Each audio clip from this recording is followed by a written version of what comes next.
if you're not adopting AI, F you. You will be a burden on society. I listened to a podcast with the Fiverr CEO, with Harry Stebbings, the 20 VC dude. So I'm paraphrasing here. But the quote is, if you're not adopting AI, F you.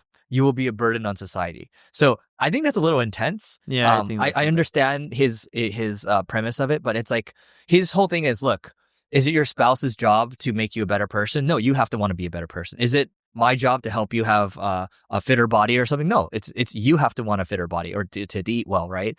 And so his point is like, same thing here. If you're not willing to adopt this on your own, you don't belong in my company. You're a burden on society. I have no sympathy for you, right? Versus if you are willing, like we mentioned earlier, if you're willing to learn this stuff, happy to teach you this stuff. Yep. So I'm looking up Fiverr stock right now. And when I look at their stock, because I'm trying to see how much they're affected by AI, March 2025, when you look at their quarterly earnings, they're up 14.61%. So they're still growing in this economy. People are still using them for a lot of small tasks. Yeah. Well, people think he was intense. I know like some CEOs try to walk back what they were saying. I think the Duolingo CEO walked it back. Wait, was a Fiverr CEO the one who said if you don't implement AI, like F you? Literally F you. So that wasn't Harry from 20 Minute VC. No. Harry was interviewing him. And Fiverr, like he literally says F you. Like the fully. So. But yeah, I don't think people need to implement it everywhere. Just like in life, you look at some of these corporations that sell artwork, for example. Yeah, you could implement AI like in systems and processes, but like just me personally, if I'm buying art for a house, I don't want AI created art. That's interesting because there's NFT AI created art that's sold for a lot during the NFT craze, and they're starting to come back now. I'm also the person, if I was buying art for a house, I want the cheapest art, and I probably don't care for art in my walls. Yeah, same here. But if I had to buy it and I had to pay the money, I'd rather pay for a created piece of art versus AI. But that's just my personal viewpoint. We had an interesting conversation at that AI founders dinner the other day, where it's like, hey, Eric, are you optimistic or pessimistic in general, right? And I don't know if we talked about this before, but what's your philosophy? Do you find yourself to be more of a pessimist or optimist? About AI or just in general? In general. I'm more a pessimist. Okay. And do you think if you could choose, what do you think would be more optimal? On how I should be? Yeah. I would prefer to be an optimist. Why? I'd probably be happier in life. So this might actually, I don't know what I want to see how you react to this. So if you think about it, okay, if you're a pessimist, right? You start off negative thinking about something. Now, if the outcome is negative, you've been negative twice. Are you following so far? Wait, repeat? Okay. So if you start off as a pessimist, right? If you're thinking about a situation, if that situation turns out to suck and you're right, so you're actually double negative. Negative initially and then negative again. Are you following? Yeah. So if I'm a pessimist and then to be right, I'm negative Yeah, you're double negative, right? Yeah. But if you're optimist and it goes wrong, you're at least happy and then sad, right? Yeah. But if you're optimist, like you're happy and then it goes right, you're double happy, right? So you're better off actually being an optimist. Yeah, that's a good way to think about it. Yeah. I'm optimistic on some marketing initiatives, but generally, someone gave me an example of this the other day with me. They're like, dude, you tend to be negative. And they're like talking about the market and interest rates. And they're like, look at the S&P. It's close to all-time highs. I'm like, it's inflated because a lot of these AI stocks and tech. Yeah. But I'm like, other than that, I'm like, I don't feel optimistic about consumer sentiment, and I'm just negative. And the reason being is the economy globally is just terrible. I think maybe the right way to think about this is I'm short-term pessimist, long-term optimist. And then I think you're actually the same way too. Yeah, I would agree with that. Yeah. But it gets, if you're more pessimist, it gets people to do things with higher urgency. But I'm optimistic in certain areas in life. Like when I look at marketing as a channel, I love how it adapts all the time. It makes our jobs harder, but it weeds out the crappy people. Yeah. And it's entertaining for me, like a soap opera. Yeah. I don't really watch soap operas, but the soap operas take you a lot of ups and downs. I kind of like how marketing changes frequently. Like, Google releasing AR views is going to affect clips. Everyone's starting to use ChatGPT. It's going to be hard to track impressions. How do you rank on ChatGPT? Now there's AI mode. I like all the change. Yeah. I like the chaos. Yeah. I like the chaos too. I was listening to Adam Newman being interviewed by Mark Andreessen and Ben Horowitz. Adam Newman of WeWork fame. Yeah. And Mark Andreessen, so Andreessen Horowitz was like, hey, Adam, like, if there's one pattern I've identified with you, because he had this fiasco with WeWork, right? He still ended up getting paid a lot. But he's like, Adam, are you going to stop being that CEO who enjoys chaos and enjoys putting the company back into chaos every time, right? Because they tend to see in their portfolio companies, there's a lot of CEOs that love chaos. Really? Yeah. And I'm like, oh, damn, I think that's me too, right? Like I function better in chaos, right? Uh-huh. But it's like, no, you should stop like risking it. I think I do take more risk than I should. I think you're probably more conservative, which is the right move. But I am chaotic and I'll change my mind very frequently. On more personal stuff recently. And even business. Yeah. A business, I'm way better than I used to be, but I'm still bad. Yeah. Yeah.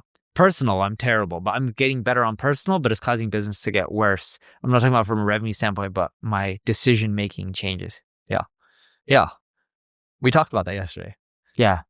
Dream home, sold it finished building after 2 years, sold it in a month. It's like, had some homes here, got rid of it. Right? Who knows what's going to happen with this one? So, yeah. You have this highlighted. I don't know if you want to talk about this one, but I saw that Unilever is looking to hire 20 to 30x more influencers. And I thought this would be interesting to talk about too, Neil, because you've gotten a lot of influencer pitches. You've done a lot of influencer deals.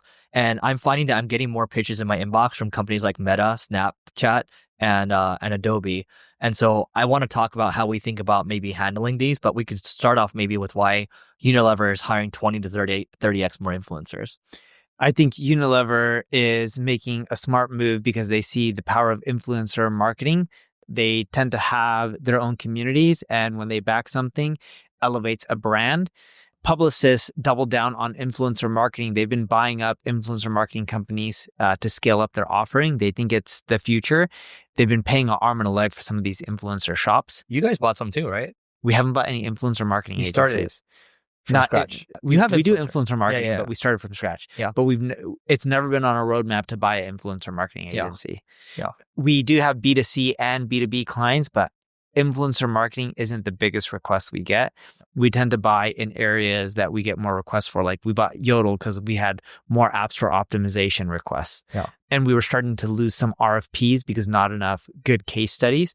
So we bought a company who's been in business for like 17 or 20 years or something crazy like that for apps for optimization. I don't know what the time frame was, but I know they launched when there was the first iPhone. Yeah. But I think also the reason why they're spending so much more is because I do think influencer is so mispriced because it's not like you can log into Google Ads or Meta. And so when I see some of these offers, and you've gotten great offers too. Not anymore. Really? Well, technically we don't open them up and we don't respond to them anymore. Yeah. Every once in a while we'll respond to them because some of them are our clients. So we will respond to those. But every other one that's an influencer, I don't know if I'm getting hit up that often anymore, more or less. I know a lot of them don't come to me, but we have a mandate internally to just turn down all influencer campaigns. So that's a good place to start. So why turn them down? We're talking about influencer pitches to you directly. Yeah. Because the best use of my social clout, whatever I have, I'm not saying I have a big clout, nowhere near a Kardashian or anything like that, but whatever small clout I do have, it's better used to promote our own products, our own services, and our own business, because that not only drives revenue, but that increases my net worth. Yeah. On the flip side, if I go promote a company like Microsoft, I got paid, but the only value I'm adding is whatever I got paid. When I promote my own stuff, yes, I'm getting paid, or I'm technically not getting paid, but I'm driving revenue for the company, and that revenue has a certain profit, and I'm worth either a multiple of revenue or profit. So it increases my net worth and it's a better leverage than promoting someone else's when I look at the total ROI. Yep. I agree. And some of these deals, by the way, they'll be like, okay, we like to start at like, 60, 70 grand or something like that. And we'd like you to do this and that. And my response is the same. One, I can just run my business and I can grow that faster. And I can also promote my own products, right? And services. Ironically for this podcast, Neil, I make the ads for you for your business. Really? Yeah. There's an MP Digital ad for you too. And so just to make sure it's balanced, right? So if you want an ad to the public one, whatever, just throw it in there. But that's my take on it, because we actually do get good leads, at least from my YouTube channel. This YouTube channel yet for marketing school right now, it's not that big yet. But as it gets bigger, you should have your own ads. So yeah. But I think it's nice to see pitches from Meta, Snap, and Adobe and all that. And so that's a signal to me that they're ramping it up for B2B. It's mispriced. But if you run a business and you're getting influencer pitches as a business creator, it's probably still worth it to just pitch your own things because it's better for you in the long term and the short term. Yeah. I don't think if you're going to be an influencer, you can look at monetizing your profiles and your channels and your brand in the short run. But in the long run, you got to figure out how to promote your own stuff. Yep. Here's the problem with most marketing agencies. They don't understand what is happening with the world of AI. With my agency, Single Grain, we think about agentic workflows. We think about creating agents for the future. When we think about SEO, we think about creating different products, such as internal linking products or content consolidation products. And on the other side of things, we think about building products such as Care. We just think about making marketing easier overall. If you want to stay at the cutting edge of marketing and at the same time leverage the power of AI, go to singlegrain.com and we'll see you on the other side. B2B CTV ads, you have this one. I'm assuming you're going to talk about some case studies here. No, kind of, but I can't reveal the company, but we've been running more B2B CTV ads. It's not that competitive. Inventory is great. It's actually very affordable. The ROI we're seeing is way higher than B2C. Not too many B2B companies want to run CTV ads. I think B2B companies, they just like to do what's tried and true. And they're never really original. And if they're willing to take a shot, like on things like this, ideally, you're trying to get your clients to carve out like maybe a 10, 15% fund budget to go on things like this. That's what one of my friends said recently. He's like, hey, we want to work with you guys, but we also want to carve out a fund budget. We won't measure anything and just see where it goes. And he's the type of guy that will like buy like airplane banners. That's cool. Like, he'll wrap his car with his logo on it. Like he'll try stuff like that. You must have a nice car. No, it's a Tesla Model 3, which is a nice car. But we're not talking luxury car. So yeah. But speaking of brand dollars, that's where we're actually, because with B2B CTV ads, a lot of it is brand dollars. We're seeing LLM money come from branding more than the SEO side. Like if a company wants to optimize ChatGPT or optimize for ChatGPT or Perplexity or any of the other solutions out there, we're seeing the money come from the brand side. We're actually not seeing it come from the SEO side. Interesting. So are they just not measuring? Like, what are they measuring? The ranking? They're measuring the mentions, how many times they're being mentioned versus the competitors and the sentiment analysis. But we're seeing more of that money being controlled by the brand side versus the SEO side. What do you think about all these? So there's a lot more case studies coming out from like Ahrefs, AirOps, and then they're showing, AI overviews. They're showing how many times you're popping up ChatGPT. There's tools like Profound. I think a lot of this is just, these tools are just showing you the rankings, but like it doesn't ultimately help you rank higher or do it doesn't help you rank higher. Yeah. There's another one called Scrunch, I think it's called. It shows you sentiment analysis as well. Yeah. SEMrush has a version as well. But when we look at a lot of this data, it's not 100% accurate because people don't have the depth of a keyword base that they do for Google. So let's say these SEO tools scraped and crawled 7 billion keywords on Google. I'm just making up a number, but it's something large like that. They can track literally for any variation, is a company showing up in the search volume because you're getting this data, a lot of it from Google. When you look at the LLMs, when you type in a prompt, you're getting more suggested prompts. They're leveraging those to see how many times your brand's mentioned, but that database isn't really robust yet. So the true sentiment analysis, or not sentiment, the true frequency of how often your brand's being mentioned is quite off. Are you guys building anything for this? Yeah, it should be released soon. Yeah. And ours will be a quote unquote freemium version, and we'll just give a lot away for free. Do you want to share the idea, the experiment that I gave you on this podcast? Yes. One? So Eric and I were spitballing on this podcast a few weeks ago or a month ago, and there was an idea on Answer the Public or some of my properties that we're going to collect more agency leads from the tools. So when you register, it's just email, password, or authenticate through Google. And then I wanted to collect data for like name, phone number, marketing budget, URL. So then that way I can get more data. So Eric had a brilliant idea on, you should tell them you're almost done registering, complete the rest of the information, and you'll unlock premium features for free. The text wasn't that long. I'm paraphrasing here. Eric wasn't recommending that text, but that was the concept. Saying, hey, you can unlock more premium features if you just fill out the rest of the information. So we did that, but instead of forcing people to, my team put a skip button at the bottom. And then we changed the skip button. I changed it the other day to no thanks. I don't want premium features for free. And we were getting roughly 11% from registrant to completing the lead when there was a skip button, to now it is closer to 30-ish%. I thought it was 100%, but it was a glitch on how we were tracking. So for a day and a half, it showed up as almost 100%. But I was wrong. But it's roughly triple, which is still good. But what we're finding when we start calling and dialing the leads is most of them wanted either help on how to use the tool more, but the majority of them was, we're just using the tool for our own internal marketing department. We're not interested in any consulting.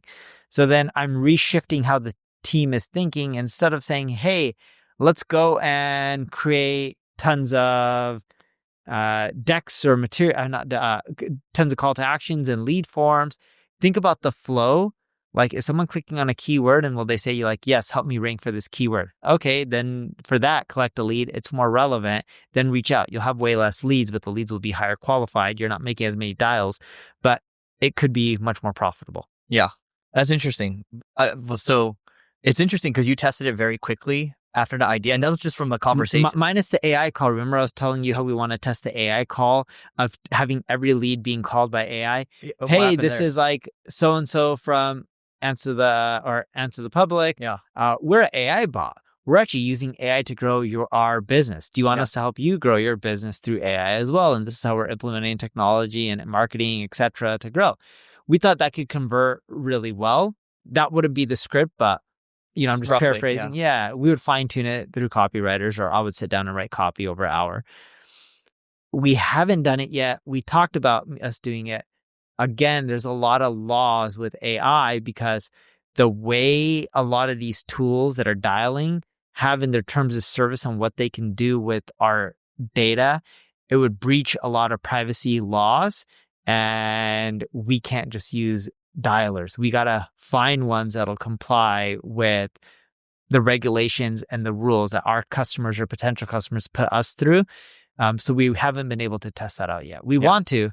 We're just working around the legal hurdles. Dude, this is the problem of having established business. I'm not saying anyone should break laws, but when you have a startup, you just go because what's the real risk? Oh, you get in trouble. What is someone going to really sue you for? When you have a company that's big, like a Google, and we are nowhere near that size, or even a fraction or a fraction of a percent. We're not even that big, right? Like we're a speck in their universe compared to their size. But you look at like the Googles of the world, the reason they're not agile and they can't move isn't because they don't have the labor. It's not because they don't have the culture. They have talented people who believe in it and want to execute fast.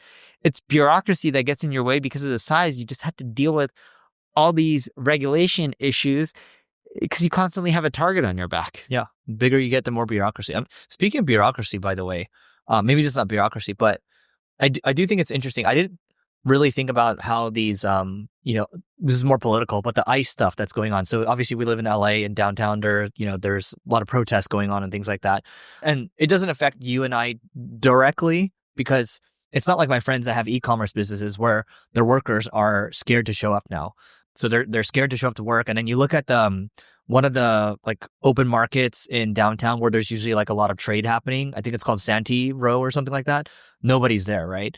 And so this is a situation where it's like, man, the way the media spins something, it's like it really causes a lot of issues. And so a lot of my friends, again, who have these warehouse businesses, people don't want to come to work anymore because it's too scary. I look at what's happening. I'm not saying it's good or bad. We're not a political show, but I can tell you with Eric and I living in California, the media has blown it out of proportion by far. It is. They're saying it's much bigger than it really is. If you ask most people who live in Los Angeles, I would say like 99% will tell you the media is making it a much bigger story. And I think both sides blew it off.